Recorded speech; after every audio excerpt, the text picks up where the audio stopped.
real conversations, and some hard truths. Gangs, drugs, and guns. Giving a voice to those willing to sacrifice. We have stories that need to be told. We have lessons that need to be taught. Protect and serve. Welcome to The Quiet Professional. Hey everybody, welcome back. It's Nathan Romas with you.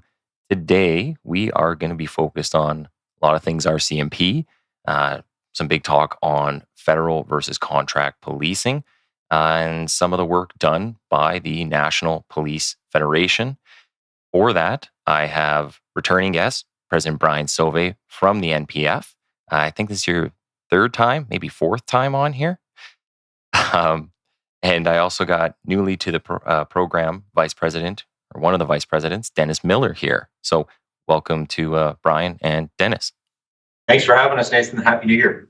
Happy New Year to you guys too. Hopefully you got a break over the holidays. Do you guys get a break at all? The gas pedal gets pulled off Lightly. a little bit. It's kind of like coasting down a hill for a week or so, but not necessarily a break. Yeah, I imagine it's policing, right? Nothing ever stops. We're the ones who keep going. So I wanted to kind of start by giving Dennis kind of the opportunity to just talk a bit about himself, introduce himself, maybe tell us how you got into policing and where you've been through your career. If you can give us some of the background. Awesome. Thanks. Dennis Miller. I am one of the three vice presidents for the National Police. I joined the RCMP back in 1993 after having grown up in an RCMP family. My father was a police officer with the RCMP, served 35 years. After completing my time in Depot, I was posted to Brunswick, North Shore, New Brunswick, to a small town called Tracadie, where I performed duty operations. And then eventually transferred to Petitcodiac, also in New Brunswick, just outside of Moncton. I performed those duties up until approximately 2003, when I was transferred to Ottawa area. During my duties in New Brunswick, I was also heavily involved in the tactical unit at the time, or what was referred to as the TAC troop, or the riot suppression unit, or dealing with protesters. I was chemically weapon trained, part of the gas unit on that. And I was ground search and rescue coordinator as well, dealing with several major incidents during my tenure there. Came to Ottawa and I joined General Duty Protective Policing, which was previously known as the Embassy Patrol and Protective Directorate. Garnered a lot of experience there and VIP, bodyguard trained, armored limo trained, site security trained. Spent about 3-4 years doing those type of duties. Then I transferred to counterfeit section in Ottawa. And from counterfeit section, I then went to financial integrity and eventually to what now is known as SII, which is Serious International Investigation, doing a lot of high-level investigation before entering the labor side of things and becoming staff relations representative. When that program was dissolved, I then took over. It was shortly, it wasn't shortly after, but it was after the incident we had at Parliament Hill in relation to the shooting, over coordinating all field training for cadets that were coming out of Depot to provide enhanced security at Parliament Hill. Okay. So we were taking several cadets at that time as a division here, and I was ensuring that they were getting proper and adequate training that matched up with what our members were receiving contract. Eventually leading into the NPF and to eventual election in my role that I'm currently in now. This role, my predominant area of work and expertise is I'm one of the co-chairs and negotiators for collective bargaining. Okay. So you're the one who gets everybody the big dollars. So people are going to be interested in you. I try to get them as much as I can. Yeah.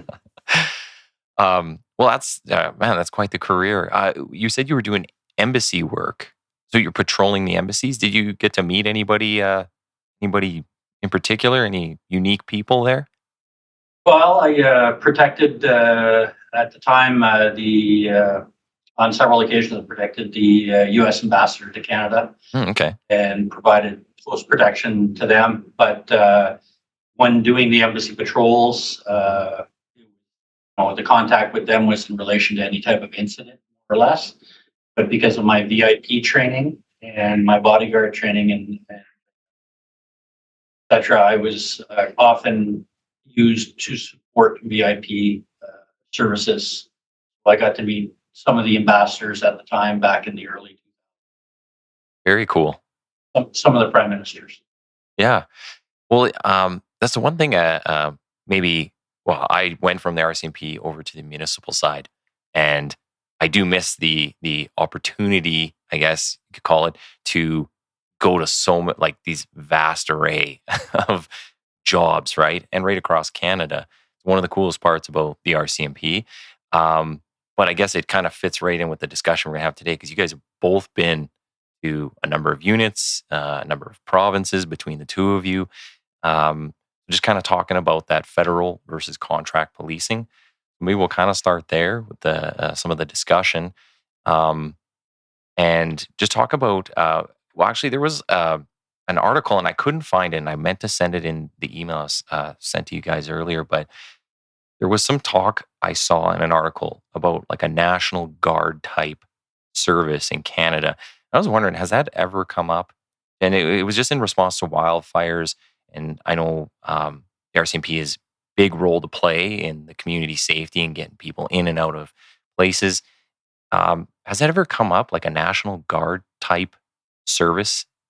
Well, theoretically, the landscape in Canada of the armed forces, obviously we've got there are four branches to our armed forces. The RCMP is the fourth branch, right? We've got the Air Force, we've got the Army, we've got the Navy, and then the RCMP is actually the fourth branch of Canada's military. So we are really, if you will, the National Guard, because we're deployable to a lot of these things already in Canada. And people do forget that there are four branches to Canada's military, Canada's armed forces. And we are, the proper term is not battalion, we are a regiment within the Canadian Armed Forces, hence why we have the Guidon, hence why we're defined as veterans under the Pension Act and covered under Veterans Affairs Canada. So, yeah, I think there's been some discussion about, should Canada develop a National Guard or something for peacekeeping and natural disasters like wildfire response and stuff like that. However, we already do have that, and in peacetime, obviously, you can rely on the Canadian Armed Forces to help with those events. And requests can be made by premiers for the Minister of National Defense to deploy reservists and regular forces to assist. And then, we already do most of that, mainly from our capacity to bring in people from everywhere, whether it's Yellowknife with their wildfire evacuations and bringing in police officers from Alberta and Saskatchewan to evacuation and security of the community while it's evacuated, or whether it's, when earlier last year, obviously Edson in Alberta was having some wicked wildfires and they had to evacuate the community. So bringing in members from K Division or Calgary, in and around Calgary, major crimes unit and stuff like that to assist and spell off those who are first responders in the community who are also evacuating with their families is, one of the advantages to the RCMP itself in its present form. Yeah, well, and I'm wondering, like, is this like a passing fad with everybody kind of, I don't know if it's that people have an issue with RCMP in particular, but if you had like a National Guard service, that takes away some aspect of what the military themselves might be doing in response. It also takes away from the RCMP. But then you look at like provincial policing. Everybody's talking about that. Some municipal policing is changing between Surrey and Grand Prairie. So it's just, what's the big push right now to kind of maybe pare down what the RCMP is doing? Is there any kind of specific reason, or do you think people are? Is this a political thing? Is this just like I was saying earlier, a fad? I don't know if that'd be a good term to use, but kind of what's the motivation lately? I can jump in, Nathan. I think the situation is that I think I know which article you're referring to, and it actually came from Canadian Forces. I think the comment was made by one of their higher level individuals. I don't know if it was before Parliament or directly to the press. I think it was in relation to the fact of the resources that are being drawn on them to deal or assist in some of these. We're having some capacity issues with regards. I don't think it's any different for the RCMP. We recognize that these situations happen. We're able to deploy the resources to deal with the situation as they occur. I think it's just a capacity issue in the sense that this summer, unlike other summers, happened to be one that had multiple fires right across the country, and you had somebody tapping on the shoulder to try and get resources out to deal with this. I think there's always going to be a component with regards to the RCMP and our involvement from a public safety perspective. No ifs, ands, or buts, whether it's evacuations and such. I think the feel that I got off that article, both on page with the same article here, was using the Canadian Armed Forces in relation to firefighting and how that was causing a strain on them. Mm-hmm. Yeah, and it makes me wonder too, like if you took the job away from one service or another, you're still looking for, the same amount of people. So whether the RCMP does it or the forces does it or some new National Guard type thing, it's still the same issue of recruiting and finding the bodies to do it, which seems like an issue for pretty much everybody everywhere right now, right from service industries and restaurants right up through policing. So I just thought it was kind of a different idea. The first time I'd ever heard of it, and I couldn't for the life of me find the article again. So I just thought, I'll ask about that. When we're talking about the federal and contract policing, one of the things I was wondering is, does one have a priority over the other? Like, can one cannibalize the other? Does it take precedent over each other? Does one have a priority in there, or is it are they kind of mutually exclusive and they're not drawing off each other? Well, I mean, Dennis can chime in if he wants. I think from our perspective, or at least what we see, dealing with provincial, municipal, and federal governments is, and if you can go back to all the successive budget asks that the NPF has made of contracting partners, provinces, as well as the federal government, we've been consistently asking for a sustained funding commitment by Public Safety Canada and the Government of Canada to ensure that the RCMP can meet its mandate with the human resources required. And I think what we've seen over the past 15 years is successive federal governments have ignored the need to fund appropriately so that the RCMP can staff appropriately. And in policing, we're obviously really familiar with the phrase "plan for the worst and hope for the best." Mm-hmm. So planning for the worst would mean having a fully resourced RCMP that grows with the population and the mandate that is given, federal, contract, and specialized policing services. I think successive federal governments have just hoped for the best. And we saw that in whether it's the mass casualty event in Port Peak. We saw that in the Parliament Hill shootings, where you all of a sudden have an incident where you need this massive response, and successive governments, whether they are federal or provincial or municipal, have allowed their resources to dwindle because they have gotten into this mindset of complacency. Well, it can never happen here. Yeah. And then you have an event, and all of a sudden, holy crap, we should have, and we will, and off you go. So that's why we've been pushing, recruiting from the RCMP's perspective, streamline that process. We've got a great contract. We've got a lot of benefits. There's lots of opportunities, and also pushing the feds and the provinces to sit back and say, you guys need to do your part to improve and make a sustained commitment to your federal police service, so that, yes, your federal policing and your contract policing do not end up cannibalizing one another for the limited pool of bodies that we have, because you put us in this situation, right? You can't hire if there's no money to pay people, right? Yeah. So you got to get the money to pay people, and then you can go on a sustained recruitment. Dennis got something to add there. Yeah, I think the only thing that I'd say there, Nathan, is that there's been historical issues with being properly resourced and funded, whether it be on the federal side or the contract side, and RCMP senior management not standing up, saying, well, if you're going to provide us with this new mandate, we need this new money and new resources first before we get it going. Mm-hmm. Versus, effectively the cart ahead of the horse, in the sense that they'll start whatever the new mandate might be without being resourced and funded for it, because it's the flavor of the day, effectively. Yeah.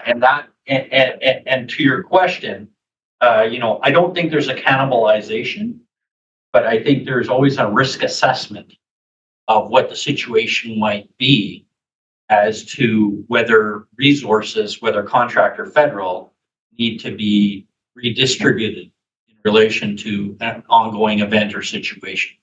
Okay, so if you have a major event that's potential life-threatening or of potential consequence to the Canadian landscape, well, then maybe federal will draw additional resources from contract. If you have a contract situation whereby life is threatened as well, you may see those same federal resources now be redeployed or accessed in order to deal with that situation in a given province in a contract situation. I guess, yeah. And I guess my one part of the question would be, is that a good model? Like, that we have people kind of switching between the two roles? And maybe, from your own experiences, because you both worked in a number of areas, should we have, maybe generalists to a sense, or should people really be specialized in the areas that they work in? And if we need more people in, say, frontline policing, we just recruit for frontline policing. Maybe it's kind of along the lines of like the new federal positions, the direct entry positions. Like, we're bringing you in for this specific thing, but does that still leave them open to, all of a sudden, they could be on the front lines at some point? Well, I think the trend globally is to actually move towards a similar policing model that the RCMP offers, right? In Denmark, one police service for the entire country where they do it all. Finland, one police service. Most recent one is Scotland. Over the last 10 years, they have moved from 9 to 1. Obviously, smaller geographic areas, smaller population bases, and such. So, in Scotland, for example, I think in the last 5 years they've had one with this new Scottish police model, because they can just basically pick up a whole bunch of resources and front end load whatever investigation wherever it be, in Edinburgh or the North or Glasgow or up you go. So smaller scale from what the RCMP offers nationally.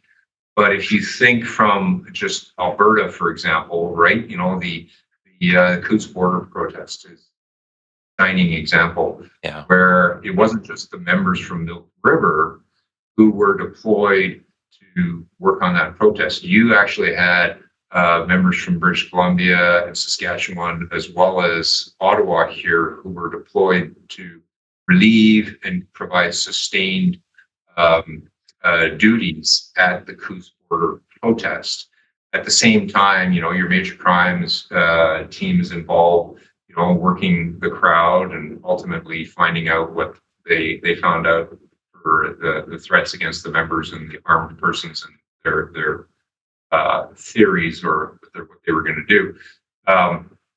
So I think in the end, the big discussion has to happen about whether it's Edmonton City Police Service or Calgary or Vancouver about police resource methodology and what does our community want from our police service, whether it's the RCMP in K Division or Alberta, and how quickly do we want someone to come to a 911 call, whether it's a priority 1 or a priority 4, and then once we've landed on that, then okay, this is the number of bodies it's going to take.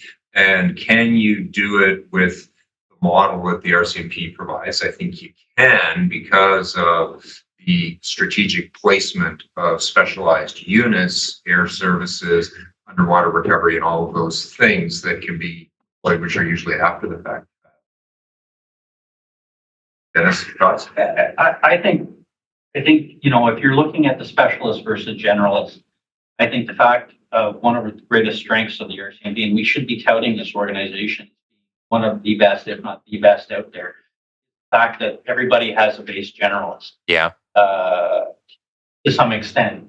And exactly Brian's point, you can react to an expanding or an actual major event. So whether it's a planned major event or it's something that's occurring in the moment, you can expand using those generalists, and those generalists in almost every capacity have become specialists. So those specialists still have that base training and base background in dealing with the situation. So whether you're pulling somebody out of Toronto who's on a source development unit, if the need arises, Manitoba, to have them in relation to XYZ event, whatever it might be, they can be pulled and used at that event, even though they're not dealing with their actual specialty. But at the same time, too, they have that specialty available to them should that be required someplace else.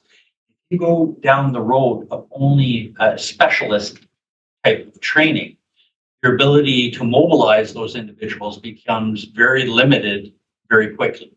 Yeah. And to that point, we saw it here, Brian referenced Coots, I'll reference, the occupation that we had in relation to Ottawa.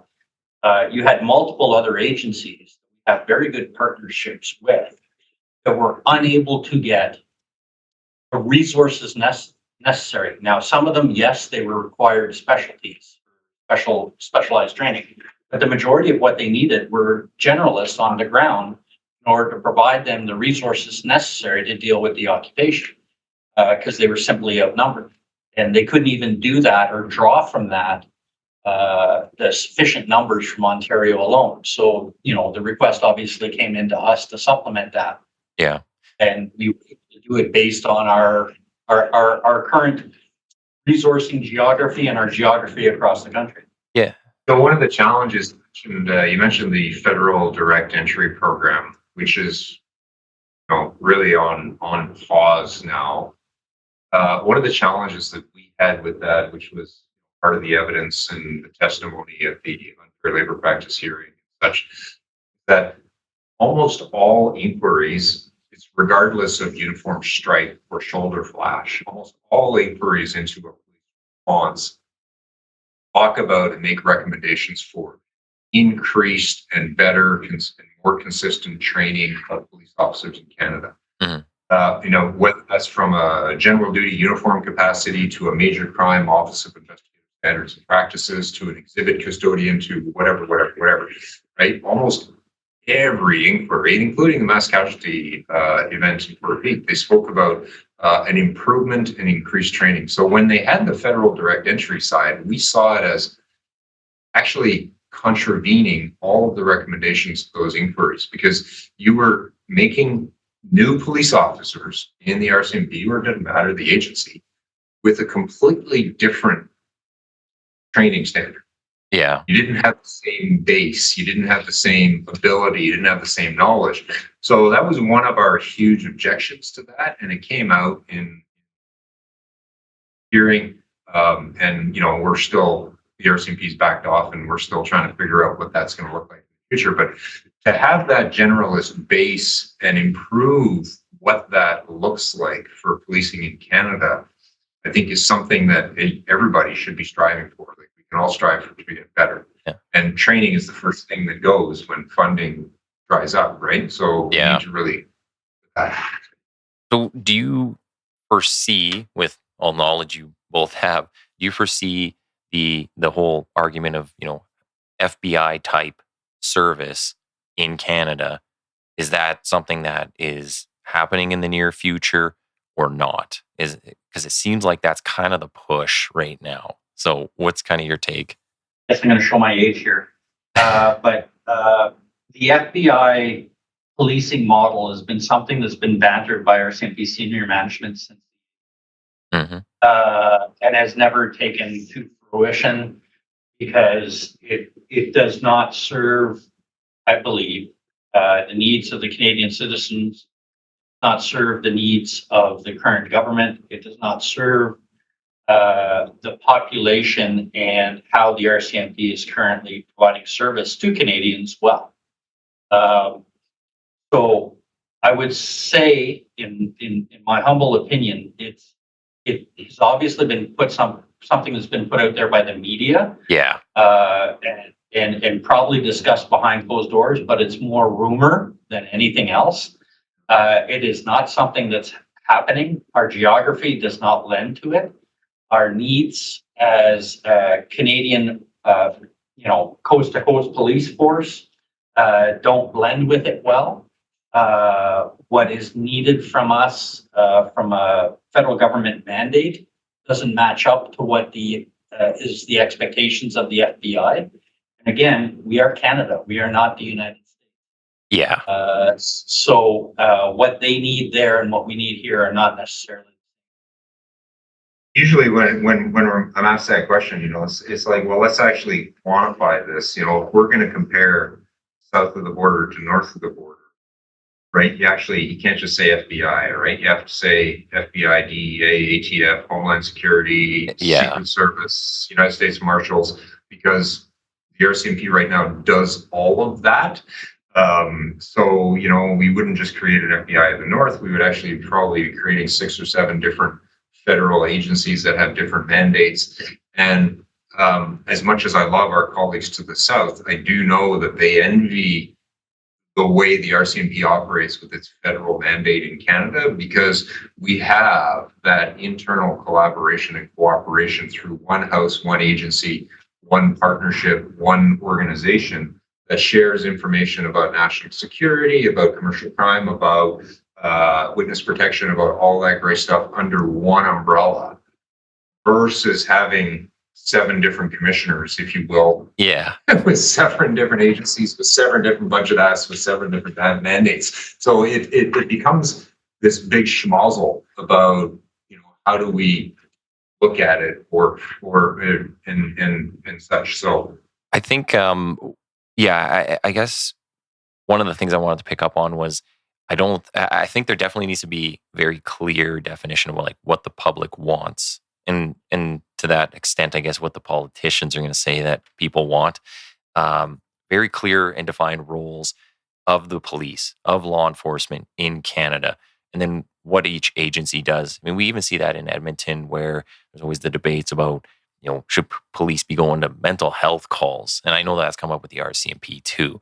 And it's like, well, tell us what you want, right? And if you don't want us going, tell us you don't. Change the policy, change the laws, whatever you want to do, because that's all we can enforce.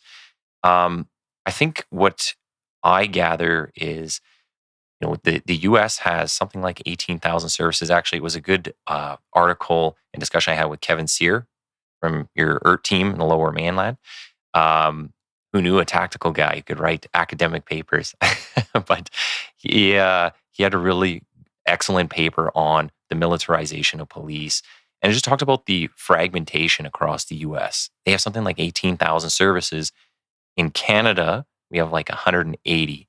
So definitely that information sharing within the service from all the coasts is like that I see the benefit of that. The one thing I think where people might question it is if resources are being directed from one function to another. So when we talk about the national security aspect, so there's a lot of stuff on foreign influence in elections and threats to MPs, to transnational crime, interprovincial crime. And I think one of the points of pride for the RCMP is they're the only service in Canada who can deal with that stuff. Nobody else can. So if they're not looking at, if we have $100 and I'm sending $10 or $12 of that to the federal policing side to deal with these massive war crime groups, the other 90 cents is going off to frontline policing. Are we allocating the resources properly? So I just don't know if, splitting into more organizations is a better idea. Maybe it's just we need to say, hey, RCMP, you do frontline policing in these certain places, but we want, 80 cents of every dollar going to federal police. So is it more just a resource allocation issue? Is it more a changing of the names and creating a new organization? Do we need that? I see the benefits and negatives to both.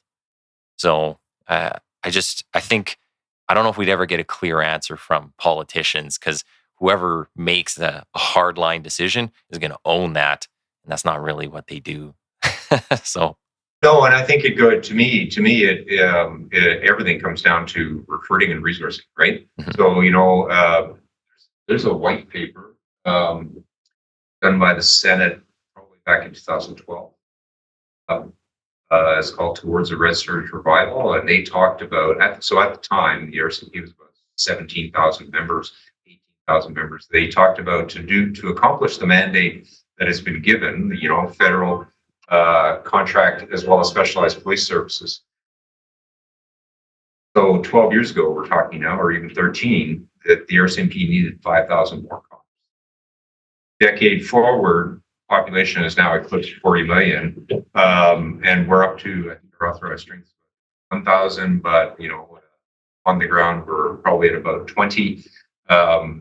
So do we still need 4,000 or 5,000 more with population growth? And it's all about that. It's a sustained commitment from all the governments that utilize the RCMP, whether it be federal all the way down to municipal, that we need to fund and have the ability to fill those seats. So would that come down to like a funding model? Because this is something that our chief of police was at city council about. So having that predictability, and I think it gives them 4 or 5 years out, like, hey, this is where we're going to be. Was that kind of what you're talking about? I think, 100%. I think not only looking at that is looking at some certainty with the expectations, like you said it earlier, expectations of government. What is the expectation of the populace? What's the expectations of government? It's nice to throw a new mandate out there. The problem that we've had, at least from what I've seen during my time in Ottawa, is mandate is changing almost every 2 to 3 years. Mm-hmm. And you, as whether it's the RCMP and the commissioner, or whether it's the chief of police in Edmonton, if your mandate's changing every 2 to 3 years, you're having to realign your resources, retrain your resources, then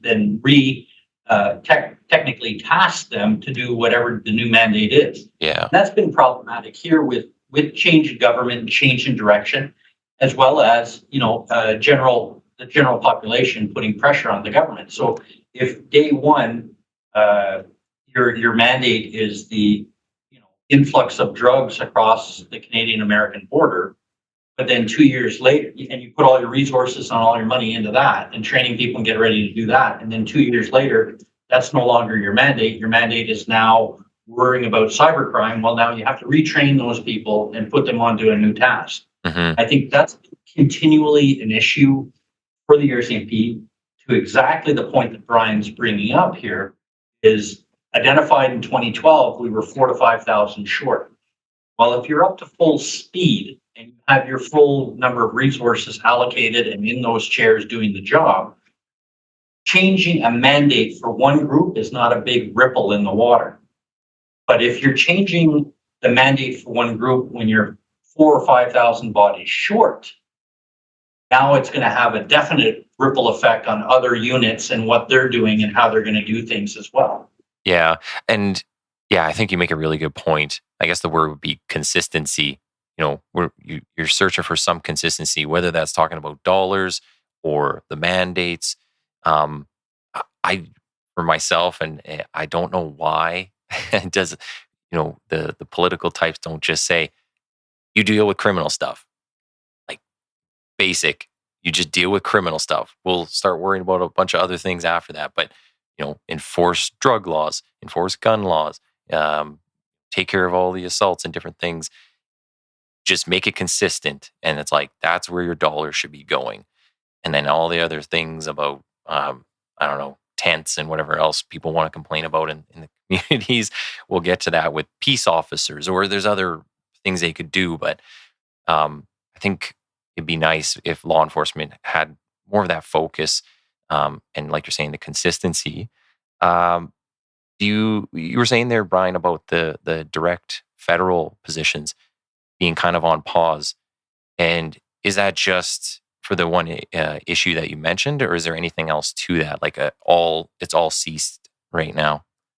It is all ceased, and yeah, I mean so we serve. We're actually actively in bargaining. Our contract expired in March, so we were in what's called the statutory freeze. They can't change terms and conditions of employment until we've ratified a new contract. And the way this program started was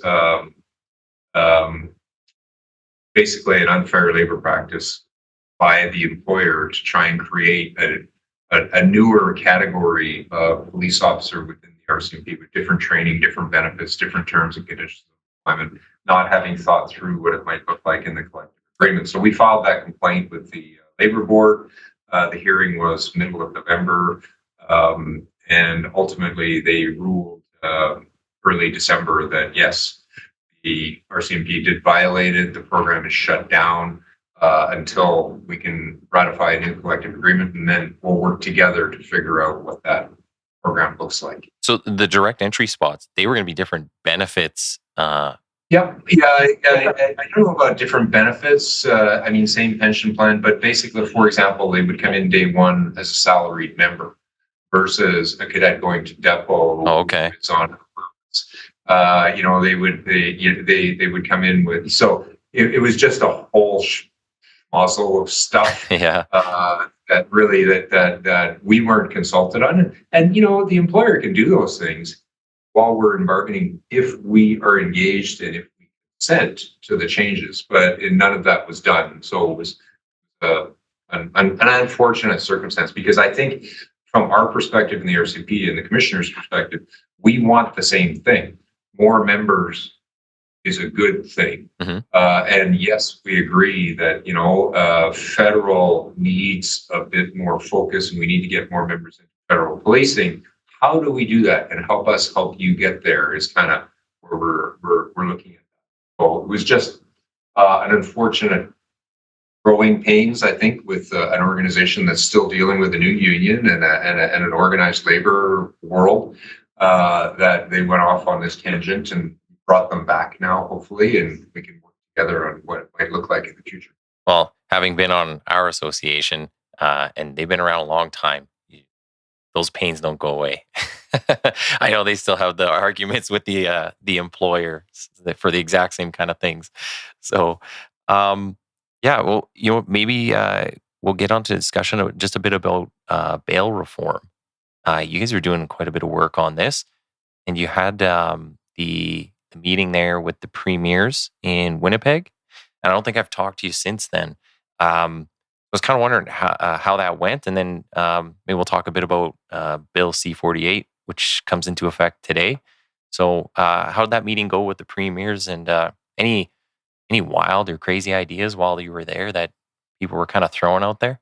No, actually, I was, so it was the Council of Federations, their semi-annual meeting where all the premiers get together and they talk about policy and strategy and how they can unite, like great stuff. So we put on basically a breakfast discussion forum, one of the mornings where they can come in, have breakfast, listen to a discussion on bail reform. And before that, so obviously C-48 was still going through the legislative processes. And, it was a result of all the premiers and the CPA and a number of police associations writing to the Minister of Public Safety and the federal government to do something about bail reform, because we were going through a spate of police officer killings. Some were killing while those assailants were out on bail or facing other charges and stuff. So it was a very public year about the challenges in the bail system in Canada. That led to C-48. Great. That's a start. That led to us doing our research. So we hired a criminologist as well as a former Crown and current defense counsel who's worked in a number of jurisdictions to look into and see what recommendations could be made to the premiers. Because as you know, Nathan, bail in Canada is governed by the criminal code. Yeah. Right. But it's administered by the province. Mm-hmm.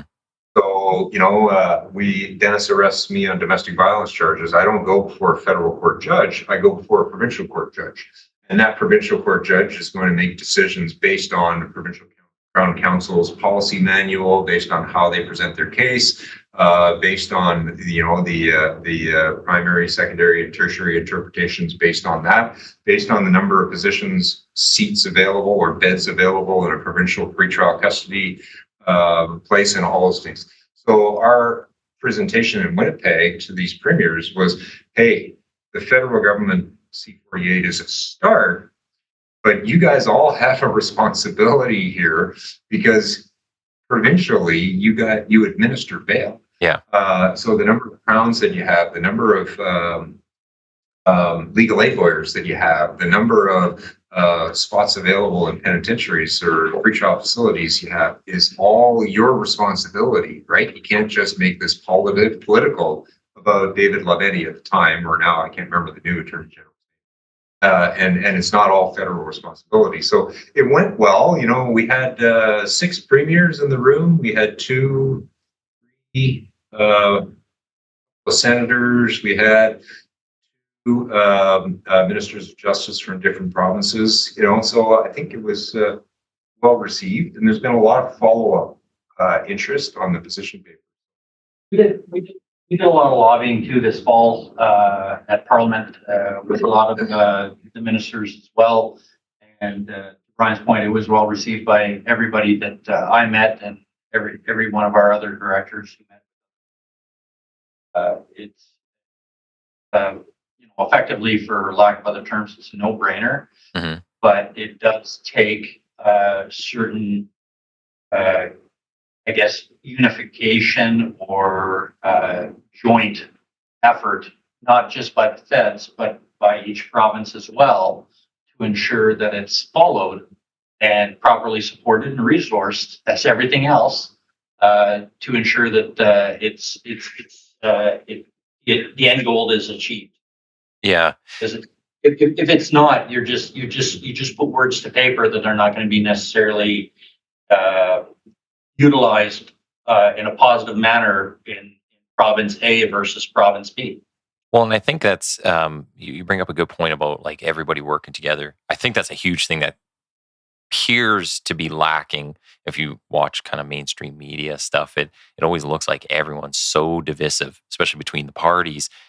But on these issues in particular, we see conservative governments, NDP governments, like right across provinces, and then the feds coming together to say like, okay, we see that this, there's been a lot of stuff not working. We need to fix this.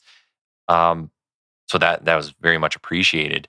Do you find when you're in the room there, and maybe not so much with ministers of justice, but with like the premiers, are they pretty in tune with the issues that police are facing in dealing with like the repeat violent offenders, and the violence itself? Are they up to date on that, or is it like a lot of shocked looks around the room? Yes, I'll answer that as yes and no. Hmm. So, for example, I think it was Premier Smith, or it might have been then Premier Stephenson. So, for example, they're very aware about the repeat violent offenders that are local, i.e., person X commits this assault, is released on bail, and then the next day in the same community or the neighboring community commits another assault, right? Or commits a murder. So that local stuff is hyper local, whether it's provincial or whatever. But what they weren't aware of, and this is one of the recommendations that we made, is, for example, I can go and do an armed robbery in Winnipeg, get arrested, go before a JP the next morning and get released on some serious conditions, and then steal a car and drive to Regina and commit another armed robbery and maybe kill someone, and then go before a JP, and perhaps the information from the Winnipeg offense is not in the database that is easily shareable to the Crown Council in Regina.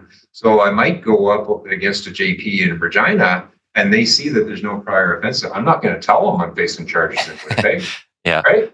But it's really up to the state to prove. And then I could get released again, and then I drive to Medicine Hat and I commit another robbery. So that's where the premiers were sitting back and saying, holy crap, we're in Canada and we don't have the capacity to share information amongst Crown councils quickly. And, so that's why I say 50-50. If I did the robbery in Winnipeg and then in Brandon, they'd be very aware of that. But if I go Winnipeg to a provincial, a different city, a different province, then maybe they're not so much aware of it, right? Yeah. And they weren't aware that the systems were failing us.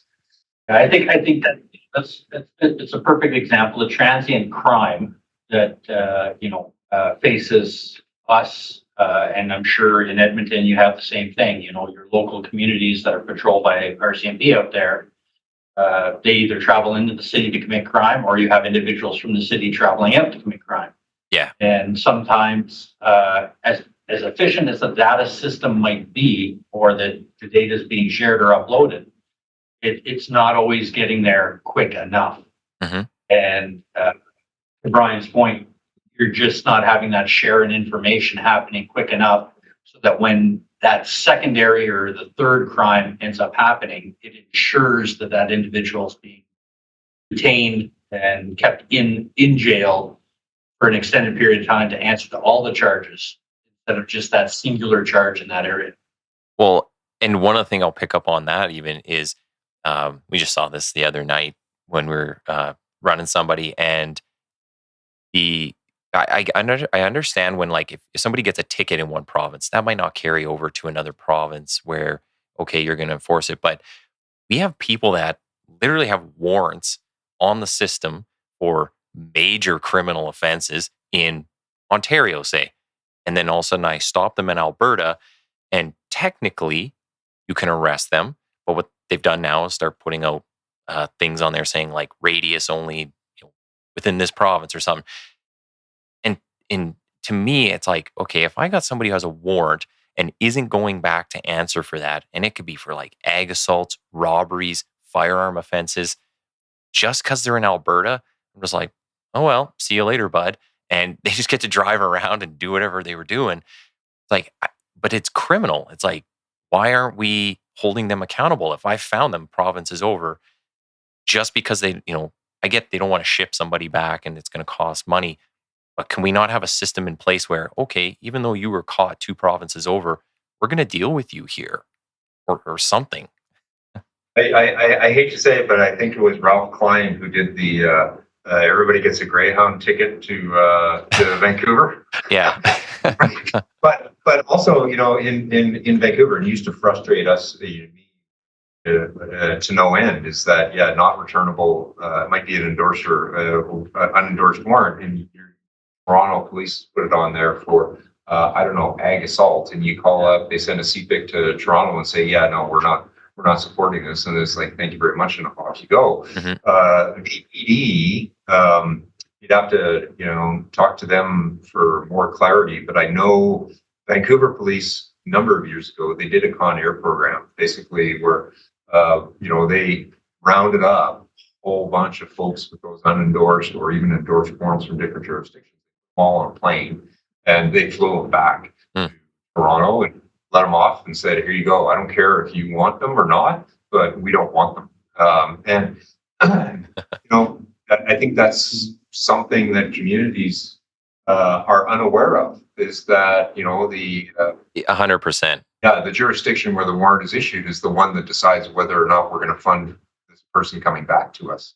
And in the end, if you're a resident of Peel Region, and the guy has fled to Lethbridge, Alberta for a windier climate, does Peel Region want to spend the money to bring someone who's on parole or someone who's on bail waiting charges back? Probably not. Yeah. And, I would remember specifically, there was one person we would deal with. They had criminal warrants out of Manitoba, Saskatchewan, and BC. And then they're in Alberta. And I was like, you're running out of provinces, man. I don't know where you're going to go next. We're going to find you doing something here, though. And it's just like, how the hell does this person just get to keep wandering around? So, no, I always find it interesting, the insight of just kind of the issues that people are aware of when you get to these different levels of the politics, even within our own service. You play the telephone game between the frontline constable and somewhere in management. The messaging can change a whole lot depending on what people want to put forward or what pet projects people might have, or even promotion time. But one of the things I found that was actually useful on our end for the gang suppression work was getting city councilor out with us. I had the chief of police came out, and one of the city councilors came out and actually saw what we do. And we explained the whole gambit of things that we do in one night. And to this day, he still says, like, the counselor, he's like, I couldn't believe, like, the stuff you deal with. You're dealing with, had him, info on some guys from Calgary up here that were looking to do a hit on somebody. So we found one of them, find a gun in a car with a bunch of drugs. And then the next thing we're doing, we're inside a venue and we're kicking somebody out. And it just seems so minor, but they're like, Jesus, like you do this, and then you're over here and you're up here and then you're down there. And like, yeah, that's one shift. So I got, 3 more in the week to do. Yeah, I think a lot of them don't recognize the level of responsibility and response that we have in a lot of things. And that is the perfect example of what to do. And I did the exact same thing back when I was in New Brunswick, taking counselors out on what we called ride-alongs back then. Yeah. So that they could witness that. And, I'll make a little bit of, I guess, off the cuff comment in the sense that it's quite often that you see the politicians recommending what we should be doing for training, and the lawyers and the judges. I would recommend that part of their training should be to go out on patrol to see what we're doing on their behalf, yes, under their guidance and direction, so that they have a better understanding of what's required of their officers that are out on the road providing safety to Canadians. Well, again, they set the policy, they set the laws. Yep. Right. And I can only force the laws that they created. So, if you don't want the police, again, want the police doing something, then take that law away or make a change or whatever you need to do.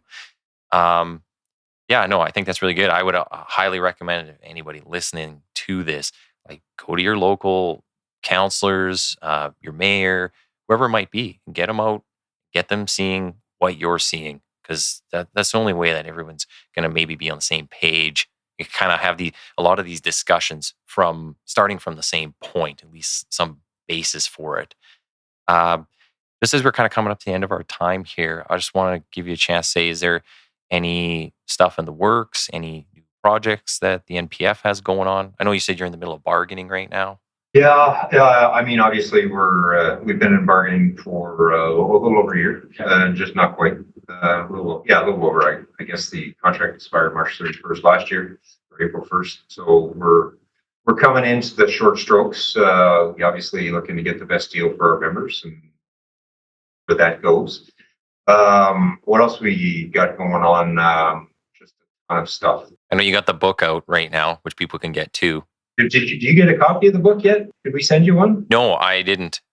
No. I'll end up buying one. But Okay. I'll put up a link when we do this when I get up the episode description. Amazon bestseller, actually. The Why We Serve book. It's also Globe and Mail and solid. But so we're still in. It's still the RCMP's 150th anniversary until the end of May of 2024. Started last year, so a full year. What we chose to do is we chose to publish a book. So we got 150 member stories currently serving members in here to talk about what they've done, how they've been, their experience in the RCMP initiatives, great investigations on, great stuff. Really good book, and it's gotten fantastic reviews. We're coming into, and this year, I think I have to give a credit to Senator Busson, who was in the first troop of women in the RCMP in 1974. This is the 50th anniversary of women in the RCMP, so we're trying to figure out what that looks like and how we can celebrate that and how we can advocate for more women and more diversity within the RCMP. I'm not sure what the RCMP is doing there. I haven't talked to the commissioner about it yet, but I have talked to Senator Busson, and some plans are in the works there for her troop and how we can do that. And well, I mean, our board is up for re-election this year, so everybody's going to be going into campaign mode in a couple of months. And we'll see what that looks like throughout the spring. Just a lot of stuff going on. So, yes, yeah. No, just continuing again, we've alluded to this. We're still new at the game, only starting in 2020, and still working on building areas to serve our members and ensure that they have the proper representation and voice before our decision makers, whether they be internal to the RCMP or whether they be external to different government and agencies, to enhance their ability to do the job from day to day. And maybe one last question for you. Do you get, for the size of the membership that you have, do you get a lot of engagement? Or, I mean, you could always use more, but are you finding good numbers of people reaching out or coming to have AGMs and different things? So, sorry, engagement from our own membership? Yes. Yes, actually, I think we have, we're trying to maintain it. We've had some fantastic engagement. Like we've modified and updated and continue to toy and tinker with how we communicate with our members. We've got a 24/7 phone number. We've got an entire member services team that answers emails and can assign different inquiries and stuff. They answer about 20,000 inquiries a year. Wow. So for a membership the size of almost 20,000, it's like one per member per year. Mm-hmm. But also, the stuff that we communicate, whether it's via email, via social media, Twitter or X or Instagram, whatever, there's actually some pretty high engagement from our memberships. Like almost, I think our average is about close to 7 out of 10 open every email we get. We send out, right? So pretty good engagement. Our local area reps, who are the boots on the ground, kind of our shop stewards, they're fantastic advocates for what the NPF is doing and communicating stuff in their particular districts in their region. Good champions for the NPF, and definitely one of the reasons we've got good engagement. And then, for our AGM, we operate on a delegate system. So every slate has been full since we've been certified and there's almost been an election in just about every voting delegate session. So I think we're on a good footing with respect to engagement from our members. And part of that is probably because we're still a little new, know that. And members are still testing us and still curious about us. Hopefully Dennis gets a really good second contract and a lot of the time will be real. Yeah, well, and I would recommend people, if you have a question, never hesitate to reach out to your association or the respective association or the federation. Because that's one thing I found doing the association work for the last 2 years was a lot of people have questions, but they won't ask you till they just kind of bump into you in a hallway somewhere. You're like, call, email anytime. Like, we'll help you out. So maybe if you guys just tell people where they can follow your work. So if you got any specific Twitter handles or Instagram or wherever they can find you best. Dennis, are you on? Dennis is on all of these. I'm on Facebook, but personally, I mean, I am on Twitter or X. I think it's at Sauve Brian or Brian _ remember. I don't use the Instagram or Facebook, but the NPF itself is where most of our stuff is published, and they can find it all at npf-fpm.com. All of our social media tags are right there. Perfect. Awesome. Well, I'll say thanks for coming on today, guys. Hang on the line for a second. I'll say bye offline, but really appreciate this, and we'll have you on again soon. thanks for having us. Thanks, Nathan. Keep up the good work.